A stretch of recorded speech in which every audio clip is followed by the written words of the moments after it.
Hello friends, welcome to prep IAS. आप सभी लोगों का प्रेप आईएएस पे स्वागत है। फ्रेंड्स, इस सीरीज में हम लोग daily answer writing sessions conduct कर रहे हैं एंड सिस्टम कुछ इस तरह से है, प्रोसेस कुछ इस तरह से है कि Monday to Saturday daily 11 AM पे हम लोग 2 क्वेश्चंस पोस्ट करते हैं। कहाँ पर? हमारे टेलीग्राम चैनल पे एंड यूट्यूब कम्युनिटी पे। और आपसे उम्मीद करते हैं, आपसे एक्सपेक्ट करते हैं कि आप उन दोनों क्वेश्चंस को अटेम्प्ट करेंगे। उसके बाद नाइट में उनका डिस्कशन होता है, जिसके बाद आपको मॉडल आंसर्स भी हम लोग प्रोवाइड करवा रहे हैं। जहाँ तक संडे की बात है, तो संडे को हम लोग ऐसे राइटिंग सेशंस कंडक्ट कर रहे हैं। अब देखिए, ये जो ऐसे आप अटेम्प्ट करते हैं, जो क्वेश्चंस आप अटेम्प्ट करते हैं, इनको पीयर इवेल्युएशन के लिए आप सबमिट कर सकते हैं। कहाँ पर? हमारा टेलीग्राम चैनल है प्रेप आईएएस पीयर इवेल्युएशन, तो यहाँ पे आप सबमिट कर सकते हैं। अब देखिए, हमारे टेलीग्राम चैनल का लिंक आपको इस वीडियो के डिस्क्रिप्शन बॉक्स में मिल जाएगा। वहाँ पे जाके आप उसको ज्वाइन कर सकते हैं, अपने आंसर्स को सबमिट कर सकते हैं। ठीक है। अब देखिए, आज का जो सेशन है, इसमें हमने 2 क्वेश्चन लिए हैं। ठीक है। दोनों ही क्वेश्चन GS 3 से हैं, इकोनॉमी से हैं। हम इनको डिस्कस करेंगे 1 बाय 1। आपके जो भी डाउट हैं आप कमेंट सेक्शन में लिख के हमसे पूछ सकते हैं। एंड हमेशा की तरह सबसे एंड में एक लर्नर की आंसर शीट भी हम लोग डिस्कस करने वाले हैं, ताकि आपको ये आइडिया लग जाए कि जो बाकी के लर्नर्स हैं, एस्पिरेंट्स हैं, वो किस तरह से क्वेश्चंस को अटेम्प्ट करते हैं, कहाँ कहाँ पे हम इम्प्रूव कर सकते हैं। ठीक है, तो शुरू करते हैं। देखिए, फर्स्ट क्वेश्चन एक 15 मार्कर है। ठीक है, 250 वर्ड्स में आपको इसको अटेम्प्ट करना है। देखिए क्या क्वेश्चन पूछा गया है, the role of international trade. ठीक है, तो ये क्वेश्चन की डिमांड है कि आपको बताना होगा इंटरनेशनल ट्रेड के बारे में। ठीक है, तो the role of international trade in achieving a quicker pace of economic development is well recognised. मतलब अगर आपको काफ़ी तेज़ी से इकोनॉमिक डेवलपमेंट करना है, तो उसके लिए इंटरनेशनल ट्रेड बहुत ही क्रूशियल रोल प्ले करती है। ये स्टेटमेंट दिया गया है। What are the benefits of this international trade for a developing country like India. तो जब हम इंटरनेशनल ट्रेड की बात करते हैं, तो इसका क्या बेनिफिट होगा किसी डेवलपिंग कंट्री के लिए लाइक इंडिया। ठीक है, बताया गया है। उसके बाद क्या पूछा हुआ है कि चैलेंजेस क्या हैं। Highlight the challenges that India faces in improving its share in world trade. तो देखिए, जो हमारा ऑब्जेक्टिव है इन सेशंस को कंडक्ट करने का, वो ये है कि आप क्वेश्चन की डिमांड को समझें, क्या क्या डिफरेंट पार्ट्स होंगे जिनको आपको एड्रेस करना है, क्या फ्लो होना चाहिए, किस तरह से इंट्रोड्यूस करें, किस तरह से कंक्लूड करें। तो ये हमारा ऑब्जेक्टिव है। तो देखिए, जहाँ तक ये क्वेश्चन है, तो इसके डिफरेंट पार्ट्स क्या हो जाएंगे। सबसे पहले आप इंट्रोड्यूस करेंगे, देन पूछा गया है कि इंटरनेशनल ट्रेड के बेनिफिट्स क्या हैं, क्या उसके चैलेंजेस हैं, ये आपको लिखने होंगे। ये डिफरेंट पार्ट्स हो जाएंगे। अब देखिए, चैलेंजेस पूछे गए हैं और ये 15 मार्कर है, तो आपको कुछ सॉल्यूशंस भी बताने होंगे कि क्या रिकमेंडेशन होनी चाहिए जिसकी वजह से जो चैलेंजेस हैं इनको हम ओवरकम कर पाएँ, जिनकी वजह से इसको हम दूर करें। एंड सबसे एंड में आपको कंक्लूड करना होगा। तो ये 5 डिफरेंट पार्ट्स होंगे जो इस क्वेश्चन में आपको मेंशन करने होंगे।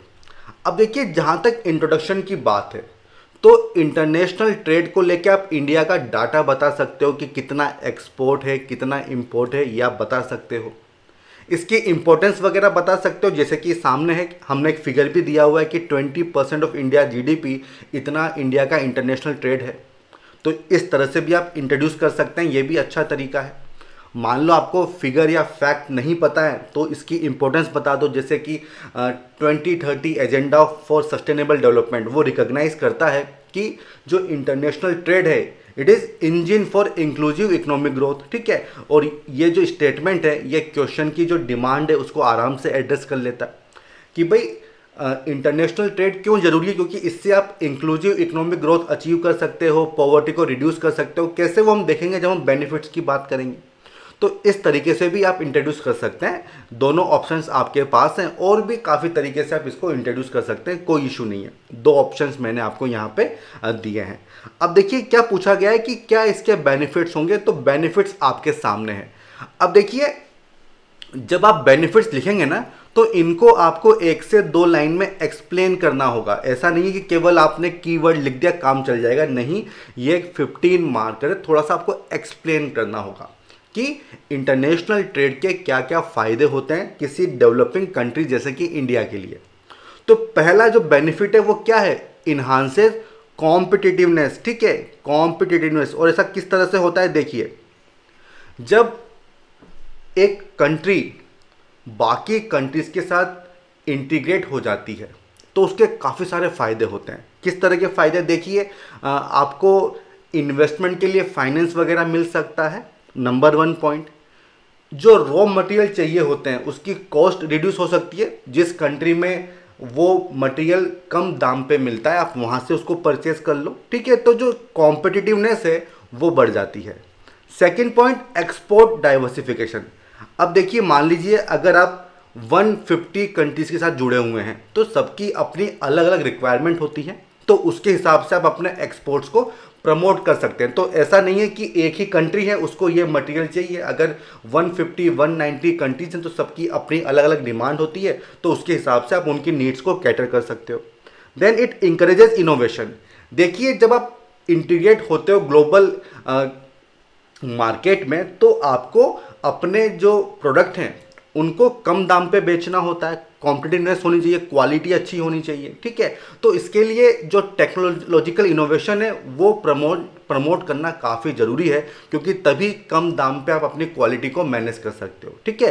तो इट इंकरेजेस इनोवेशन। देखिए R&D पे काफ़ी पैसा वगैरह होता है, इन्वेस्टमेंट वगैरह खर्च होता है, ठीक है, ये सब चीज़ें हैं, आप काफ़ी कुछ सीख सकते हो बाकी की कंट्री से कि वो लोग क्या कर रहे हैं। Then it expands opportunities for local companies. Obvious सी बात है कि जो लोकल कंपनीज हैं, ठीक है, जो डोमेस्टिक कंट्रीज हैं वो एक्सपोर्ट को प्रमोट कर सकती हैं, किस चीज़ का एक्सपोर्ट ज़्यादा हो रहा है उसमें पार्टिसिपेट कर सकती हैं, तो काफ़ी कुछ अपॉर्चुनिटीज़ मिलती है इंटरनेशनल ट्रेड से। Then it creates employment opportunity. Obvious सी बात है जब फॉरेन इन्वेस्टमेंट आ रहा है, ठीक है, कंपनीज वगैरह आ रही हैं, एक्सपोर्ट बढ़ रहे हैं, ठीक है, तो उससे क्या होगा, नई नई इकोनॉमिक एक्टिविटीज़ होंगी और उससे एम्प्लॉयमेंट जनरेशन होता है, ये ऑब्वियस सी बात है। Strengthen ties between Nations. अब देखिए जब एक कंट्री दूसरी कंट्री के साथ इंटीग्रेट हो रही है तो उसमें आइडियाज़ का एक्सचेंज होता है, पीपल का एक्सचेंज होता है, यही तो होता है ग्लोबलाइजेशन। तो इससे क्या होता है कि जो दो नेशंस हैं जिनके बीच में ट्रेडिंग हो रही है उनके बीच के जो रिलेशन होते हैं वो स्ट्रेंथन होते हैं, ठीक है। It boost economic growth. अब देखिए अगर आप केवल डोमेस्टिक इकोनॉमी पे डिपेंडेंट हैं तो उसमें कंजप्शन काफ़ी कम होगा, लिमिटेड होगा, उस पर आप टोटली रिलाई नहीं कर सकते हैं। तो अगर आपको इकोनॉमिक ग्रोथ को बढ़ाना है तो आपको इंटरनेशनल जो कम्युनिटी है, जो कंट्रीज हैं, उनके साथ जुड़ना ही होगा, इंटरनेशनल ट्रेड आपको करनी ही होगी, ठीक है। तो इससे जो इकोनॉमिक ग्रोथ है उसमें काफ़ी इंक्रीज आपको देखने को मिलेगा। अब आते हैं चैलेंजेस। देखिए चैलेंजेस कॉमन सी बात है, आप सबको पता है। अगर इंडिया की बात करें तो क्या चैलेंजेस हैं, नंबर 1 इज इंफ्रास्ट्रक्चर बोटलनेक्स, ठीक है, पावर नहीं है हर जगह, है भी तो काफ़ी कॉस्टली है, और अभी देखिए डिस्कॉम्स कितने लॉस में चल रहे हैं, पोर्ट्स हो गया, हाईवेज वगैरह हो गया, तो काफ़ी कुछ स्कोप है जो हमको अभी इम्प्रूव करना है। हाई ट्रांजैक्शन कॉस्ट, ये वही बात हो गई कि जो लॉजिस्टिक कॉस्ट है वो काफ़ी ज़्यादा है। अगर आपको बैंक से लोन वगैरह लेना है तो रेट ऑफ इंटरेस्ट काफ़ी ज़्यादा होती है, ठीक है, तो ट्रांजैक्शन कॉस्ट काफ़ी ज़्यादा होती है। Then complex procedures, land acquisition हो गया, ब्यूरोक्रेटिक हर्डल्स वगैरह होते हैं, काफ़ी डिले होता है। और जब आप बात करते हो इंटरनेशनल ट्रेड की तो देखिए ट्रेड बैरियर्स वगैरह होते हैं, ठीक है, जो कंपनी जो वो लगाती है, tariff barrier, non tariff barriers, वो सब आप यहाँ पे लिख सकते हो, ठीक है। देन प्रोटेक्शनिज्म, आप बात कर सकते हो यहाँ पे यूएसए की बात कर सकते हो, चाइना वगैरह की बात कर सकते हो कि किस तरह से ये अपने नेशनल इंटरेस्ट को प्रमोट करते हैं, और इससे क्या होगा, टैरिफ नॉन टैरिफ बैरियर्स वगैरह लगाए जाते हैं, और इससे फ़र्क किस पे पड़ता है, जो एक्सपोर्टिंग कंट्री है जैसे इंडिया हो गया, डेवलपिंग कंट्री, तो उनको काफ़ी नुकसान इसमें देखना पड़ता है। देन एक्सपोर्ट सब्सिडी, यूएसए हमेशा न्यूज़ में होता है, और इससे क्या होता है कि वहाँ के जो प्रोडक्ट हैं वो काफ़ी सस्ते हो जाते हैं, तो जो डेवलपिंग कंट्रीज़ हैं उनके प्रोडक्ट वहाँ पे कॉम्पीट नहीं कर पाते हैं, क्योंकि हमारे प्रोडक्ट वहाँ पे महंगे हो जाएंगे। तो ये सब पॉइंट्स आप यहाँ पे लिख सकते हो कि ये सब चैलेंजेस हमको देखने को मिलते हैं। देन WTO की अब बात कर लो, तो वहाँ पे जो डेवलप कंट्रीज़ हैं उनकी पूरी लॉबी चलती है। आप देख लीजिए फार्म सब्सिडीज़, ये इशू अभी तक रिजोल्व नहीं हुआ है। तो इन सब पॉइंट्स को आप यहाँ पे मेंशन कर सकते हो कि क्या क्या चैलेंजेस हैं, और काफ़ी कुछ चीज़ें जो आप यहाँ पे लिख सकते हो, केवल कुछ ही पॉइंट मैंने यहाँ पे आपके लिए लिखे हैं। अब आता है सॉल्यूशंस, कुछ सॉल्यूशन दीजिए। देखिए सबसे पहला सॉल्यूशन आप क्या लिख सकते हो कि जो हमारी एक्सपोर्ट बास्केट है उसको हमको डाइवर्सिफाई करना होगा।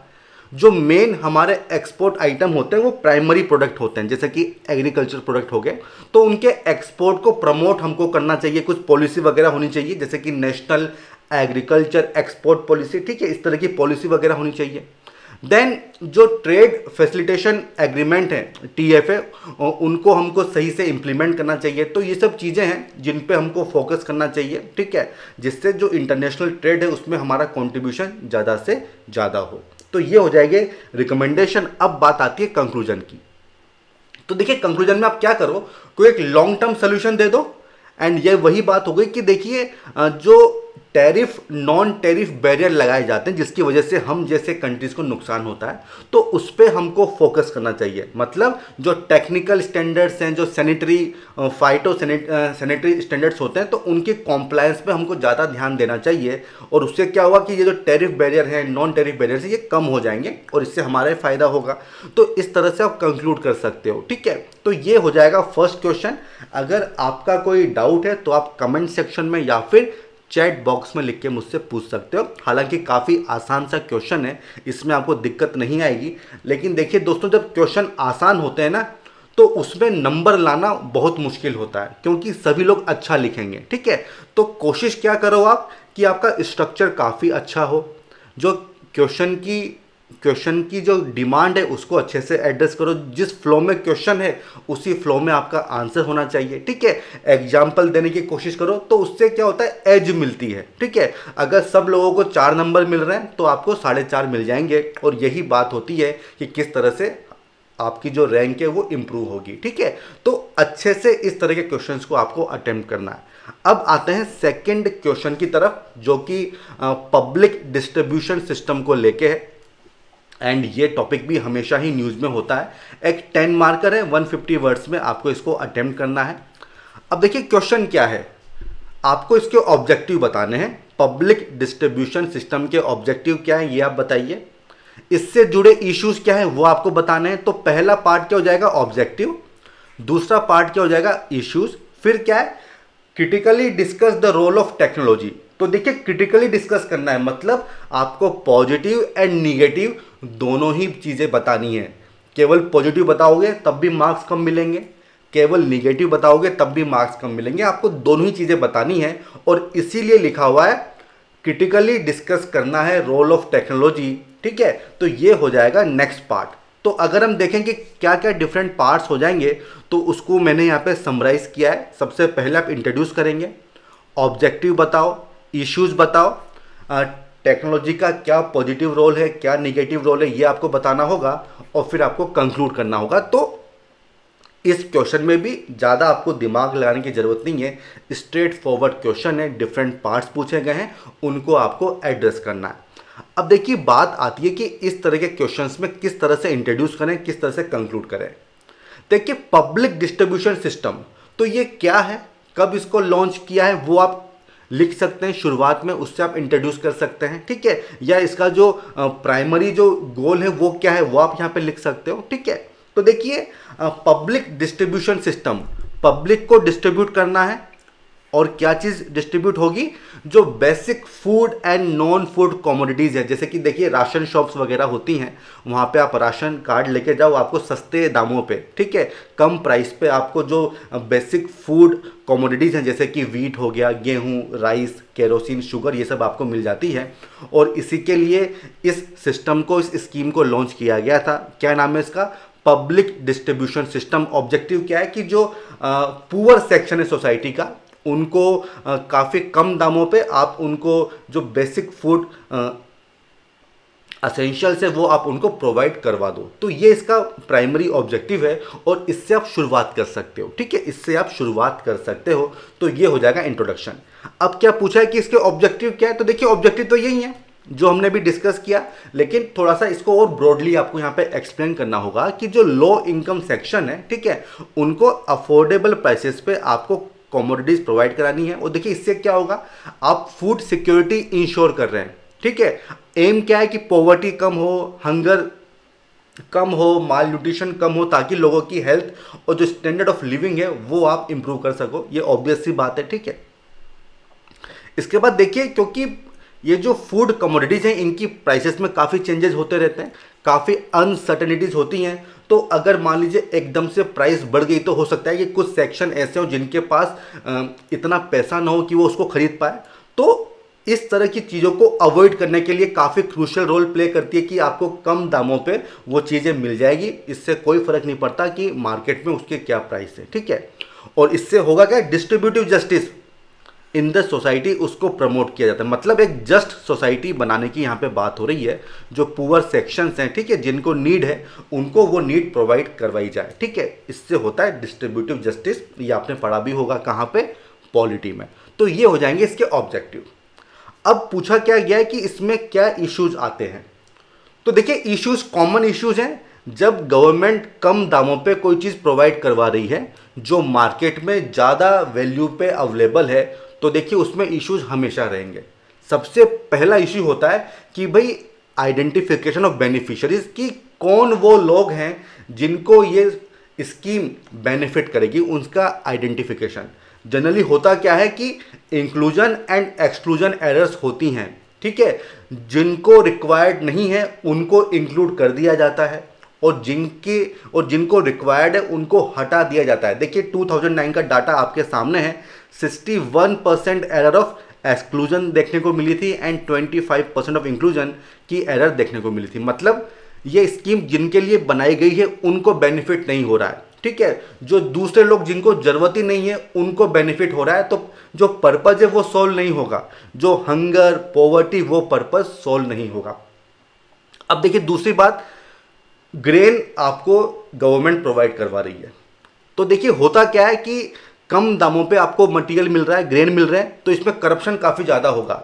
जो अमीर लोग होते हैं, जो इकोनॉमिकली वेल ऑफ पीपल हैं, वो पैसा खिला देंगे जो गवर्नमेंट ऑफिसर्स हैं और अपने आप को रजिस्टर करवा लेंगे एज ए बेनिफिशियरी, और इस स्कीम का बेनिफिट वो ले लेंगे। और इससे होगा क्या कि जो डिजर्विंग लोग हैं, जो नीडी पीपल हैं, उनको इसका फ़ायदा नहीं मिलेगा।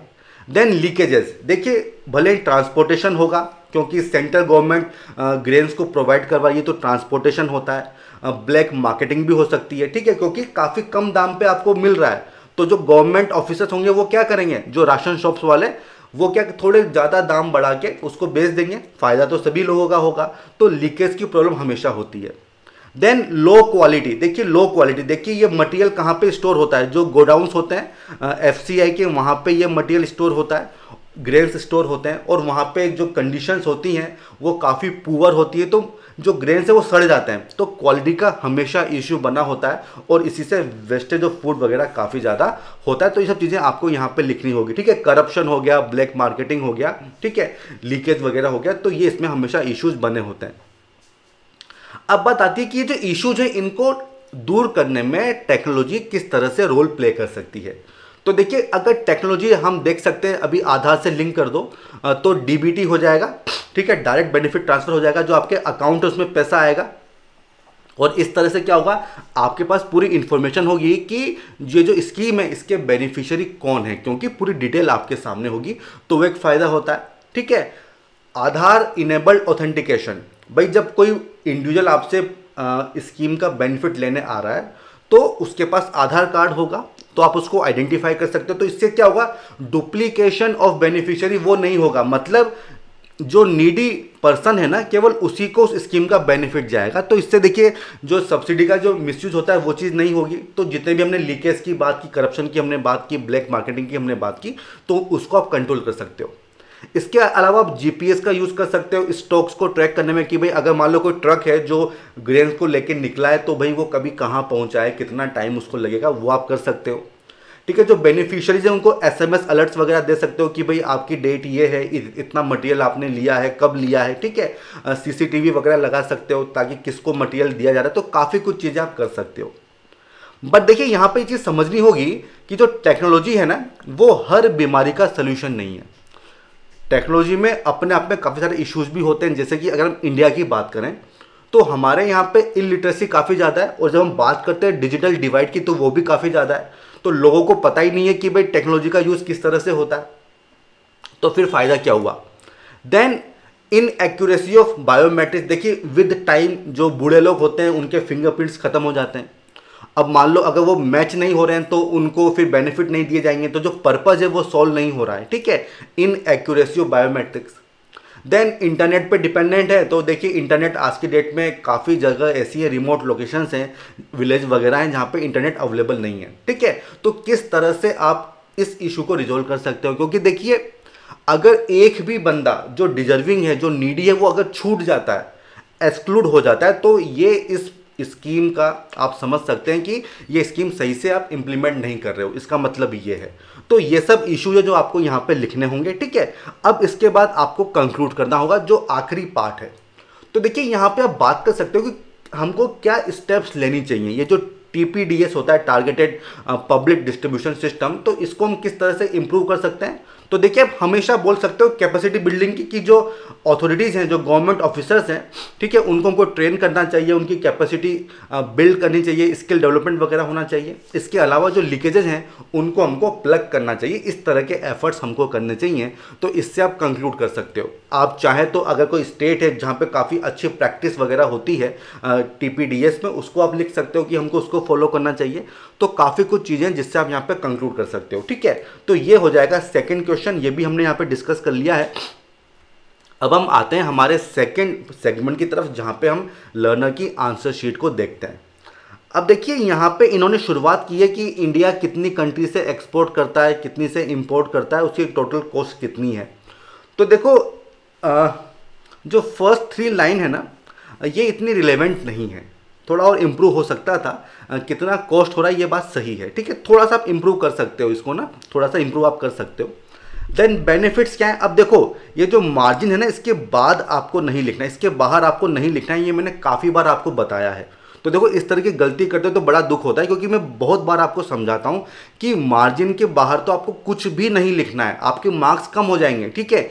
इवन ये जो आंसर आपने लिखा है ना, ये भी मत लिखो, क्यों रिस्क लेनी, इसको भी अंदर ही लिखो, ठीक है। इस तरह से आपको बाहर नहीं लिखना है, और आपने काफ़ी कुछ बाहर लिखा हुआ है, तो भाई ऐसे मत करो यार, ठीक है। बिना मतलब आते हुए क्वेश्चन में आपके मार्क्स कम हो जाएंगे। बेनिफिट क्या है, तो देखिए बेनिफिट आपने बताया है कि एक्सपेंड्स रेंज ऑफ कमोडिटीज, ये सही बात है। एक्सेस टू मार्केट मिलेगा, ये भी अच्छी बात है। एक्सेसिबल रिसोर्सेज वगैरह होंगे, ये भी सही बात है। अब देखो इस तरह के सिंबल्स ना यूज मत करो, प्रॉपरली लिखो कि इंक्रीज, इस तरह के सिंबल्स मत बनाओ यार, ठीक है, मत बनाओ, आपके मार्क्स कम हो जाएंगे, ठीक है। फिर आपने क्या लिखा है, हायर आउटपुट होगा, कंजप्शन होगा, हायर रिवॉर्ड्स वगैरह मिलेंगे, तो ये भी बात सही है। It will attract foreign investment, तो देखो इतना बड़ा पैराग्राफ आपको नहीं लिखना है, 2 से 3 लाइन काफ़ी है, उसके बाद आप पैराग्राफ चेंज कर लो। और देखो मैं आपको ये कहूँगा कि heading bullet point format use करो, ठीक है, वो बहुत ही अच्छा फॉर्मेट है, स्टैंडर्ड फॉर्मेट है, उसको यूज़ करो। तो देखो ये जो आपने यहाँ पे लिखा है ना, ये जो हेडिंग यहाँ पे डाली है, ये हेडिंग ऊपर आनी चाहिए, ये हेडिंग यहाँ पे आनी चाहिए। तो स्ट्रक्चर में मुझे यहाँ पे इशू नज़र आ रहा है। बाकी कंटेंट तो आपका ठीक है, कुछ डायमेंशन आपने छोड़ दिए हैं, वो ऑलरेडी मैंने आपको बता दी हैं, ठीक है। फिर आपने कहा है कि इंफ्रास्ट्रक्चर डेवलप होगा, सही बात है। देखिए आपने एम्प्लॉयमेंट की बात नहीं की है, आपने ग्रोथ की बात नहीं की है, तो ये की मतलब बेनिफिट हैं जो आने चाहिए आपके आंसर में, ठीक है, तो इस पर ध्यान रखना। देन चैलेंजेस क्या है कि कंपटीशन बढ़ जाएगा, तो भाई ये तो है ही सही, ये चैलेंजेस क्या होगा, ये तो अच्छी बात है ना, अगर कंपटीशन होगा तो आपकी परफॉर्मेंस भी काफ़ी अच्छी होगी, तो ये पॉइंट यहाँ पे नहीं आना चाहिए। देन प्राइमरी, ये बात सही है कि मेनली जो एग्रीकल्चर गुड्स होते हैं उन्हीं को एक्सपोर्ट करते हैं, ये पॉइंट आपने सही लिखा है। लैक ऑफ कैपेसिटी क्वालिटी, ये भी अच्छा है। प्रोसीजरल लॉजिस्टिकल, ये भी सही है, कॉस्ट बढ़ जाती है, ठीक है। एंड फिर आपने लिखा है कि लेबर लॉस काफ़ी स्ट्रिंजेंट हैं, तो देखो अभी तो हमने काफ़ी कुछ चेंजेस किए हैं ना, लेबर कोड्स वगैरह आ गए, तो ये पॉइंट न लिखेंगे तो सही रहेगा, क्योंकि ऑलरेडी हमने स्टेप्स ली हैं इस चीज़ को रिजॉल्व करने के लिए, लेबर कोड्स वगैरह आ गए हैं। फिर आपने गवर्नमेंट की स्कीम्स लिखी हैं, तो ये अच्छा है, ये आपने सही किया है, ठीक है, कि गवर्नमेंट के क्या इनिशिएटिव हैं एंड फर्दर क्या करना चाहिए, ये भी आप लिख सकते हो, ठीक है। और वो आपने लिखा है कहाँ पे, कंक्लूजन में, कि सफिशिएंट इंपॉर्टेंस मिलनी चाहिए फॉरेन ट्रेड को, देखो तो मिलती ही है, तो ये भी थोड़ा अच्छे से आप इसको लिख सकते थे। There is long way to go, FTP should be formulated. देखिए FTP क्या होगा, FTA होता है, फ्री ट्रेड एग्रीमेंट, ठीक है, तो वो हमको करना चाहिए बाकी कंट्रीज के साथ, ठीक है। तो इस तरह से थोड़ा सा आपको इंप्रूव करना होगा, ठीक है। स्ट्रक्चर में आपको चेंजेस करने होंगे, हेडिंग बुलेट पॉइंट लिखो, ठीक है। डायमेंशन थोड़ी और कवर करनी चाहिए, लंबे पैराग्राफ मत लिखो, छोटे छोटे पैराग्राफ लिखो, ठीक है, और ज़्यादा पॉइंट्स आपको लिखने होंगे, ठीक है। ये मेरी ऑब्जर्वेशन है। अब आते हैं सेकंड क्वेश्चन की तरफ, PDS सिस्टम। देखिए आपने लिखा है कि सेंट्रली स्पॉन्सर्ड स्कीम में, तो यार ये चीज़ तो गलत है ना, ये सेंट्रली स्पॉन्सर्ड स्कीम नहीं है, बल्कि इसमें सेंटर और स्टेट दोनों की जॉइंट रिस्पॉन्सिबिलिटी होती है। जैसे कि सेंटर का काम क्या होगा, प्रोक्योर करना, स्टेट को ट्रांसफ़र करना, ट्रांसपोर्टेशन वगैरह सब आ जाएगा, और उसके बाद जितनी भी ऑपरेशनल चीज़ें होती हैं, ठीक है, बेनिफिशियरी को आइडेंटिफाई करना, राशन शॉप्स वगैरह, ठीक है, वो सब काम होता है स्टेट का। तो ये सेंट्रली स्पॉन्सर्ड स्कीम नहीं है, इसमें जॉइंट रिस्पॉन्सिबिलिटी है। And the food available and affordable to every citizen, देखो एवरी सिटीजन नहीं है, जो पुअर पीपल है उनको मिलता है, ठीक है। तो ये चीज़ आपने दो चीज़ें यहाँ पे गलत लिख दी। जून 97 में लॉन्च किया था, तो इसका नाम लिखो TDPS, targeted public distribution system, वो आपको यहाँ पे लिखना चाहिए। फिर आपने बताया ऑब्जेक्टिव, तो अफोर्डेबिलिटी ये सही बात है, एवरी सिटीजन ये नहीं आना चाहिए। To reduce malnutrition, hunger, food security, ये बात सही है। इक्विटेबल डिस्ट्रीब्यूशन, ये सब बात आपने सही लिखी है, ठीक है।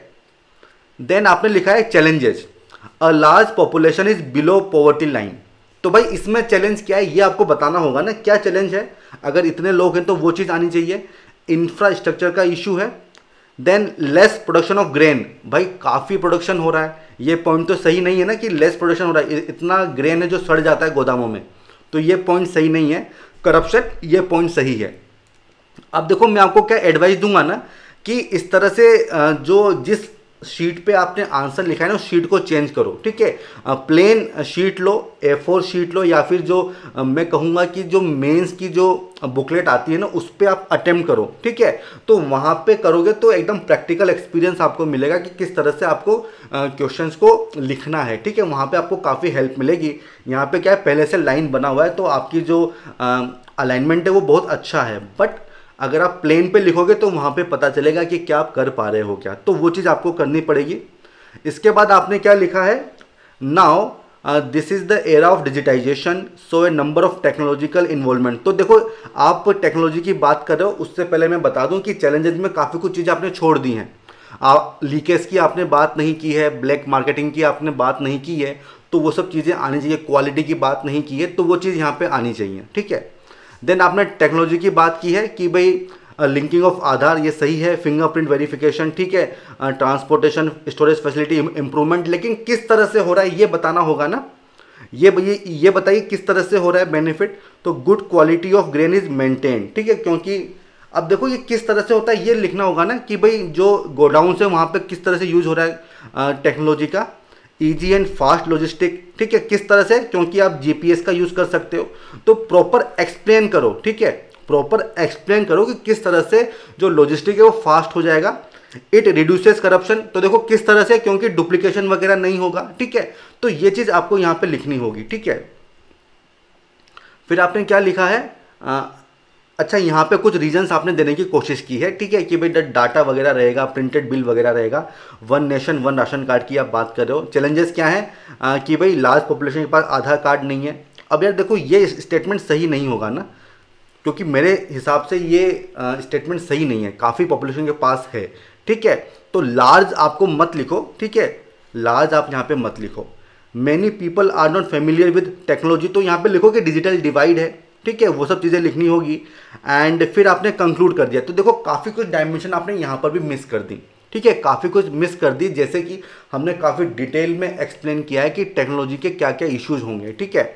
इंटरनेट वगैरह बताओ कि नहीं है काफ़ी जगह, ठीक है। And the efficient technological improvement in PDS helps India in strengthening PDS and enhancing nutritional level of masses by distributing biofortified grains। तो देखो ये ठीक है, लेकिन और अच्छा होता अगर आप कोई सोल्यूशन वगैरह देते, कि हम किस तरह से फर्दर इसको इम्प्रूव कर सकते हैं। तो वो एक चीज़ है। तो देखो ऑब्जर्वेशन क्या है कि कंटेंट आपको ना एनरिच करना पड़ेगा। काफ़ी डायमेंशंस आपने मिस कर दी हैं, ठीक है, काफ़ी डायमेंशन आपने मिस कर दी हैं। और देखो ये लाइनिंग वाली शीट पे मत लिखो, ठीक है। तो जो प्लेन शीट्स आती हैं वहाँ पे आपको चीज़ों को लिखना होगा और थोड़ा अच्छे से एक्सप्लेन करो, ठीक है, प्रॉपर सेंटेंस हो, कंप्लीट सेंटेंस हो, ताकि जो मीनिंग है वो अच्छे से समझ में आ जाए, ठीक है। तो ये मेरी ऑब्जर्वेशन है। अब देखिए इसी के साथ जो हमारा सेशन है इसको हम कंक्लूड करते हैं। एंड अगर आपका कोई डाउट है तो आप कमेंट सेक्शन में या फिर चैट बॉक्स में पूछ सकते हैं। एंड अगर आपको ये सेशन पसंद आया हो तो इसे लाइक कीजिए हमारे वीडियो को, साथ ही साथ हमारे चैनल को सब्सक्राइब कीजिए, शेयर कीजिए, फॉरवर्ड कीजिए, ताकि मैक्सिमम लोग इससे जुड़ सकें। तो ठीक है फ्रेंड्स, हम फिर मिलेंगे, तब तक के लिए all the best, good bye.